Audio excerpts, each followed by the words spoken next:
much. Well, my. All right, welcome everybody to Senate Education. We are live Wednesday, February 28th, 2:39. Let's get back from the floor. Couple of just updates for those that are watching our work. S-120, that relating to post-secondary schools and sexual misconduct. I know that the University of Vermont and the network have had some conversations. They're meeting again tomorrow.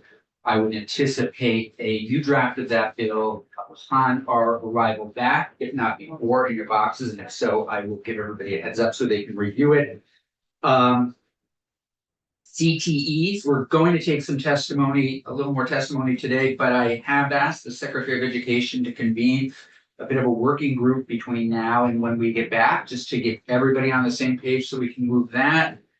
End of the week stuff, I feel like literacy, library, New Americans, technology, that'll all move. And then upon our return, miscellaneous ed, which I know there are a number of things already in it, and I believe there are at least possibly 2 proposals to put additional things in it. So with that, as a quick update and overview, William Smith, Vermont Retail Lumber Dealers Association, who's sitting behind me, has asked a couple of folks to come in to talk a little bit about S304 CTEs. And so with that, Bill, are your folks, you want to say anything before we get going, or? If staff has them in the queue, I think we can just go straight to Tim and Ed. Terrific. In this here. Combs. Hey, Mr. Combs.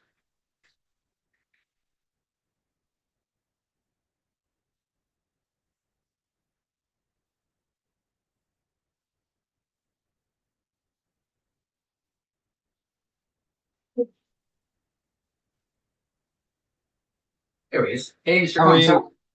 Good to see you. Good to see you. Thanks so much for your patience. It's that time of year when we're wrapping things up before crossover and we're on the floor. And so thank you for being with us. We, as Mr. Smith has already indicated, you have some testimony regarding S304 and CTEs. And so I know you have no written testimony, but you'd like to share a few words. And so the floor is yours.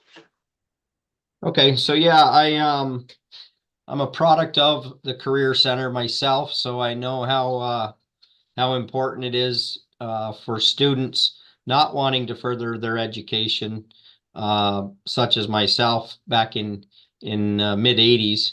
So I think it's real important, and that it's a top priority, number one, with making it so that we're not the money's not being tracked from the high school to the career centers. And I say that because I think that the high schools get hung up with losing students to career centers, and they tend not to send kids to the career centers where they can learn better. And we need to do a better job with making sure our students get what they need versus what the schools need. So first and foremost, the funding will be a huge priority, in my opinion. Credits also, the credits need to also be available for students to be able to graduate just like the rest of their fellow classmates by maybe having, I understand that maybe there's math and science currently in like a construction tech class, but we need to add the English credit to that so that kids can maybe spend more time down at these career center classes versus the high school classes, because that's where they're going to learn the best with the hands-on. And I'm on the board of directors with Hannaford Career Center here in Middlebury, so I work pretty closely with the instructor here, Nick Cantrick. And he's telling me that it would be nice to have the students for a little bit longer periods than just maybe a 2-hour classroom, due to the fact that they just start working on, like they work on tiny homes in their shop, and they just get started working and they have to, clean up for the day. So the longer that they have down there and have more access to hands-on and working on these projects, but still being able to get their credit so they can graduate with the rest of their classmates, that would be very helpful. I'd also think that somewhere in the language that we could write that maybe counselors and teachers alike from the high school would go and visit these career centers at least once during the year early on, so that they have a good feel for when they have students in their classrooms and talking with them, and as they're teaching these kids, that they can point these kids in the right direction and get them in these right classes for each student. So I think that it's important for the teachers as well as counselors to visually go down and look at all of what's available in these career centers, and that way they can put these kids in the right direction for the best learning. And the other thing that I feel is the earlier we can get these kids involved and at least seeing the programs that are available and the careers that are available, for them to be able to stay in Vermont, be productive community members in Vermont, and make a good living, because you can make a good living in many of the industries that are out there to offer, whether it's working for a Goodrow Lumber or a WW Building Supply, or if it's a contractor, electrician, plumber, you name it. And we all have a stake in this to keep our kids here. We're really aging out. A lot of our contractors that I see are in their 60s and 70s, still going strong. However, that, we're going to need some younger generation moving in here. Otherwise, we're going to be in trouble later on down the road. And I guess lastly, the thing that I'd like to say and invite everybody is we have a Building Bright Futures event, March 26th. It's Tuesday at the Vermont State College in Randolph. And we've got 140 kids so far signed up to come with their instructors. And we put on a half a day show for these kids we show them around the campus. We also have different programs set up, and we have people in a speaking classroom where they can give testimonials. We're going to have a lumber person. We're going to have a road salesman. We're going to have a contractor, so that these kids can come in and talk to these people and listen to the mentors as to the careers that people have put together here in Vermont and done very well for themselves. So I'd put the invite out to all of you folks as well as your colleagues up there that this is our third year running with this, and you'll see a lot of kids come through, and it's exciting for us to put this on for these kids. And this year we actually have a little something special that we've taken on, and we're going to have a shining star from every center. The instructor has picked an individual that really shines above the others, and we've gotten some donations from a lot of our suppliers, and these kids are going to end up with a really nice Milwaukee tool belt with all of the proper hand tools in it to get them started in a career, and that's going to be handed out by the instructor of that class, and they're going to be recognized that day at the end of the day. So again, the invite is open to you folks. Thanks, appreciate that. And your testimony is also appreciated and very consistent with what we've heard around getting kids involved at a young age, getting them engaged. One of the things I'm wondering is, do you have a sense of the number of kids that you need to turn away every year and say, hey, we just don't have the room? Or are you able to accommodate everybody? With the career center, or are you talking about? With the career center. Yeah, we need to work on that obviously as well.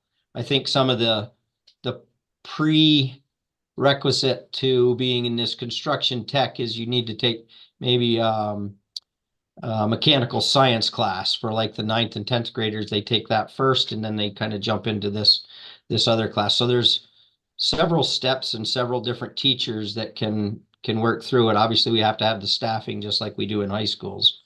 But I think that would be a key component as well. Any questions, committee, at this point before we shift? No, I just wanted to comment on the recommendation to have counselors visit CTEs as a backup in case the students as a group can't, if the logistics get too difficult for the students to get to the center, at least the counselors, that's like, I'd say that's like bare minimum. That's a great recommendation. Please interview. Yeah, I would second what you just said, and I would increase it to, or expand it to teachers visiting the tech centers, because really teachers are connecting with students all the time, and they could make a suggestion, or, yeah, I think that would be great. Yeah, I also think that that's key, is that not just the counselors, but the high school teachers. So they're seeing these kids day in and day out in their classrooms, and we really need to get these kids where they're going to learn the best. And a lot of times it is with hands-on versus books. And I totally think that the teachers can benefit by just going down and visiting all these opportunities for these kids. Yep. Senator Sheen, please. Thank you. Thank you for your testimony. I think one thing, it's more of a general comment. One thing I'd like to explore, I don't think that we'll have time to do it within the next week, but is really looking at apprenticeships as well. And, the reason I say that is, with these businesses, there's definitely a lot of professional and community relationships between the businesses and contractors. And, when I'm thinking about some of these centers that have to turn away students, can we create a sort of revolving program, or not a revolving program, but a schedule where, a student can job shadow a carpenter, for example, and, we create a certain set of guidelines to make sure that the carpenter is an experienced, qualified carpenter, not just a random person who knows how to use the table saw, but, have a list of contractors who are well qualified and experienced, have that student, job shadowing that carpenter, and then another day during the week going to the classroom, and then switching the students who are in the classroom, going out and doing actual job shadowing in the field or construction sites. I love that idea. Yeah, and I wonder if some of it can be done under flexible pathways. I'm not sure, but yeah, it gets them right out. I think it's terrific. Were you going to comment on that? Yeah. So to answer that, we have been doing that. I last year took 3 students. They would come here for a week after school for 2 or 3 hours. They would come and actually work in the yard, or I would sit with them and go over what I do during the day as far as placing orders and how I manage inventory and things like that. So we are doing that currently. I've got a really good working relationship with the instructor here. So I see him on a daily basis almost when he comes in for supplies, or he calls me or emails me. But we did have 3 students that came with us for 1 week, and they would switch off. The next week it would be a different student, and they would learn different parts of our business. And that was really successful. And there also is, I know that Dennis Newton Electric does the same thing. Salamander Construction is a construction company. They are currently doing it as well. So it is being done, and that's a great way to get these kids out in the field, because I just can't stress enough that a lot of these kids just need to learn with their hands, and hands-on is how they learn. That's great to hear. Thank you for sharing that. I mean, You bet. whatever we can do to support that moving forward, please let us know. Yeah, and I would say one of the things that we should remind the Agency of Education about is this idea.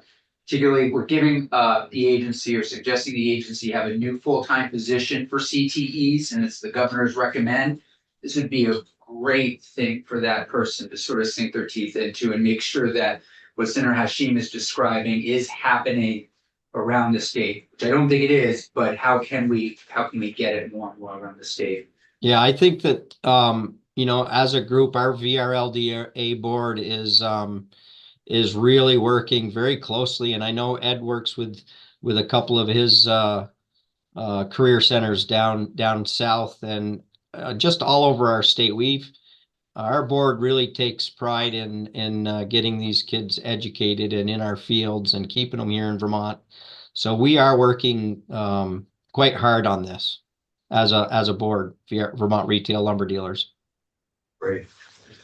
Thank you. If you don't mind sticking around, Mr. Combs, we're gonna shift to Mr. Drook and Ed, thanks a million for being with us, and wondering if you'd like to share your ideas and thoughts with the committee. Yeah, so again, I own 2 lumber yards here in southern Vermont, Windham County, Newfane and Wilmington.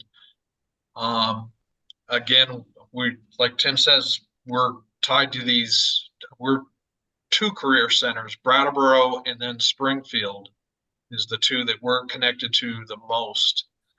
And then hearing some of his testimony, a lot of it's the same. We go up there.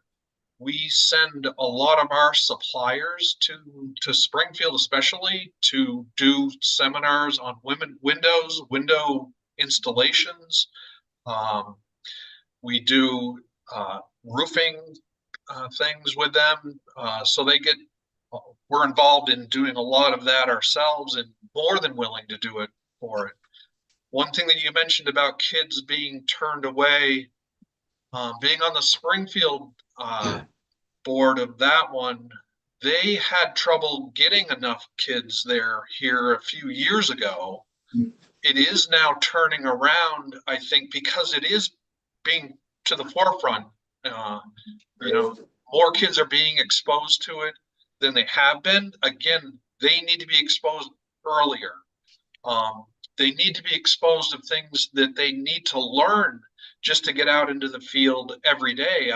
Even if they don't get into necessarily a career in this, it's a lifelong thing that is so important to every student, I think.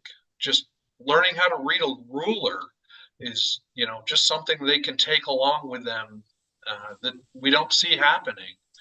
I think that the funding really needs to turn to these career centers. I think that's a major part of what's been lacking for our high schools to make sure that our students are exposed to that. But again, I think this is a step in the right direction, seeing this bill. Yeah, I appreciate that. And are you both in Windham County? No. No, okay, very good. No, I'm in Addison County. And I agree, you know, it'd be great to have all kids exposed and at least have that opportunity to experience it. It's such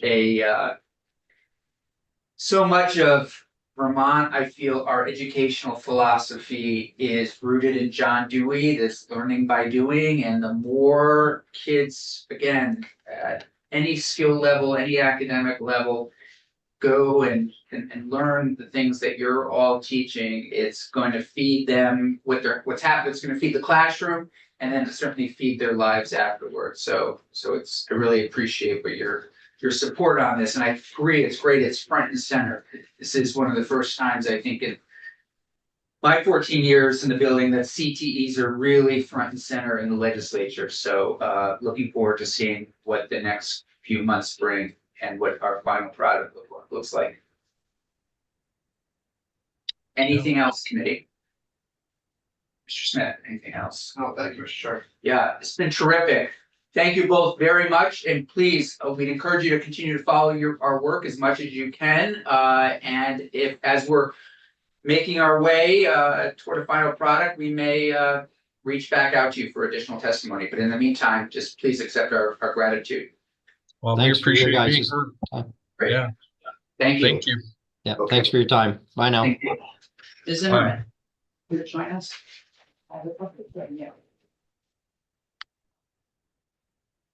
No, we don't get you in the chair much, do we? No, Yeah. I'm usually just watching, so it's my pleasure to be here today, Well, sitting in this chair. We're thrilled that you're here and you're coming in on electronic devices. You and I had a conversation a little bit this morning. And to remind everybody, we'll have a walkthrough of what the bill looks like later. And I do, for schedules, am really gonna try to move things along as quickly as possible so that we can pull out of here in the next hour and change.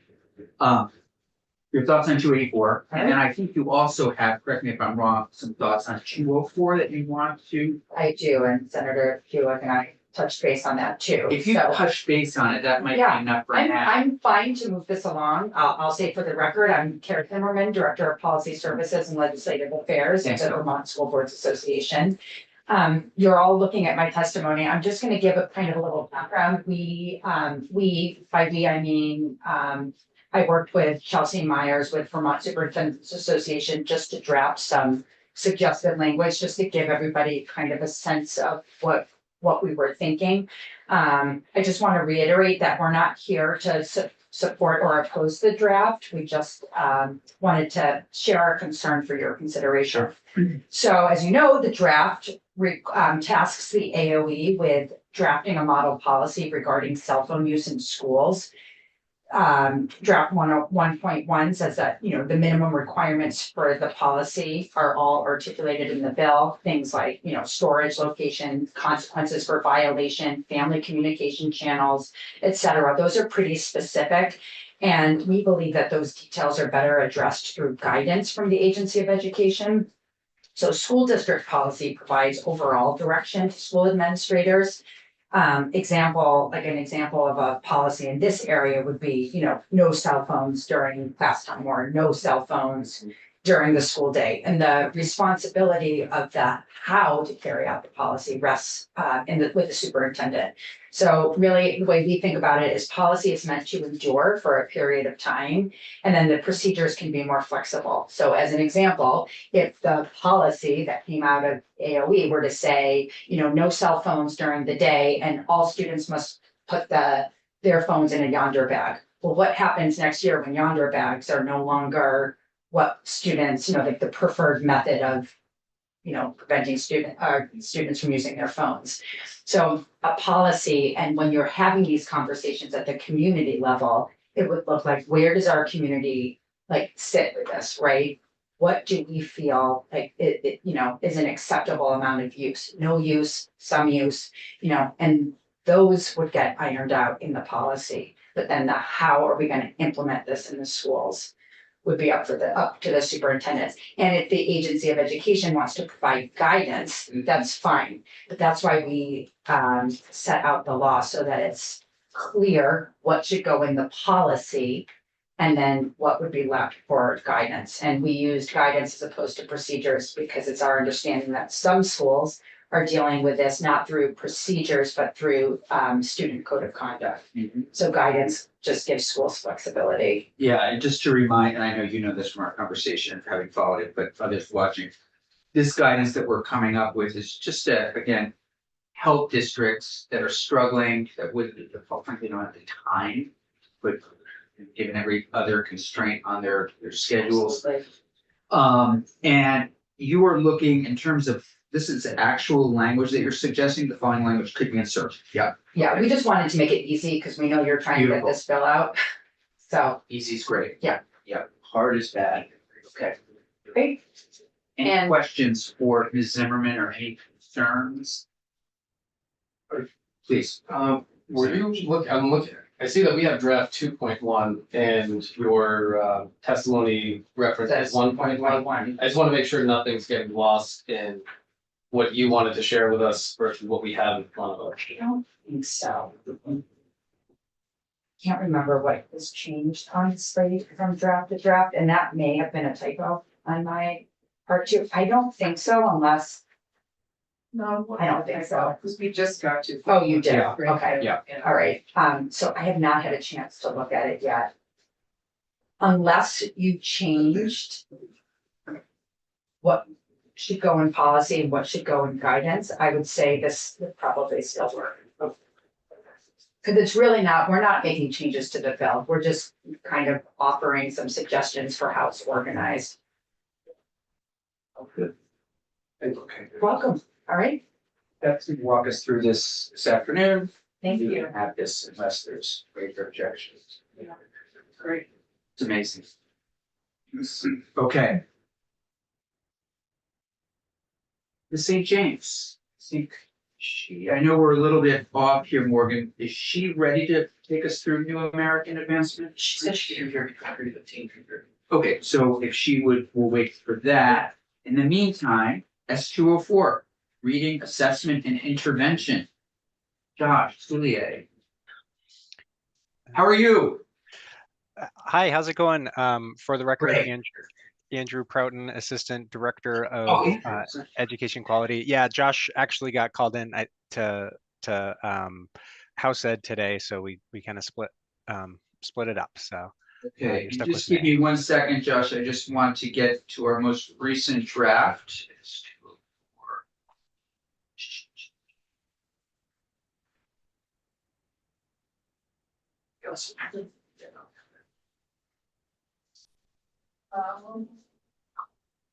There's a chance that.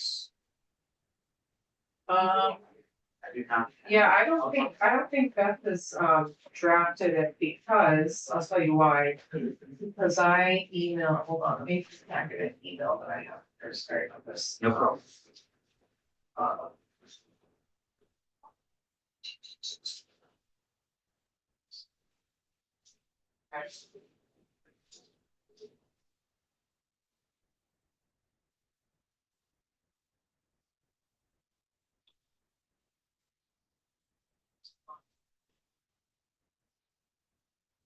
While Senator Gillis just looking, I just want to, is Nancy here? Yeah, and Marika Becky. Okay, S 284 2.1, that just got put in our folders, right? So I haven't seen it yet. that is correct. And what's going to happen, Senator, is between 3:15 probably and 3:30, Beth will come down, just walk us through the whole thing and see where everybody's at. Please, Senator Gillis. I told her I was gonna do a close read on the new draft and then get back to her, but then the floor went on pretty long and then I didn't have a chance to. So I'm sorry, I have a copy of it here, so I can send it to Morgan and maybe. No, what I'm wondering is, and maybe we'll just hold on for 1 second. Andrew, tell us a little bit first about what you would like to say. And your questions or concerns, and I'm wondering if Senator Buick, do you want to tee him up? Is there something in particular that you were interested in? Well, it was really on the advice of Kara Zimmerman with the board language. Did you wanna? Who wants to speak to that? That was the new language that I asked them to put in there. Oh, you mean for S204? Yeah. Yeah. Okay, I can have the bill in front of me. Morgan, give us the most recent. Is that gonna be too confusing, do you think, for people? Or is it easier for you just to sort of tell everybody a little bit of the background? There's, sure, we can do that. Yeah, I can give you the background. Okay, why don't you go ahead, Senator Buick? So it was just about the board, the school board, and who drafts policies. Is it at a district level or a board level? This is similar to the conversation that we just had. When you're on a school board, you often make sure that you stay in your lane and that you don't get operational. And so that's what we wanted to try to avoid is having school boards acting as school districts and not making sure they're not getting operational. So that's what this new language is about. So, and do we have a copy of just that new language, or do you want to just read it to us? It's sure. It's in let's see, page. If you're looking at the bill, it's page 4 of the bill, and it's line 3. No, wait, let's go down further. 16. Okay. Each local school district and approved independent school shall engage local state. Hold on, that's not it. Sorry. That's okay.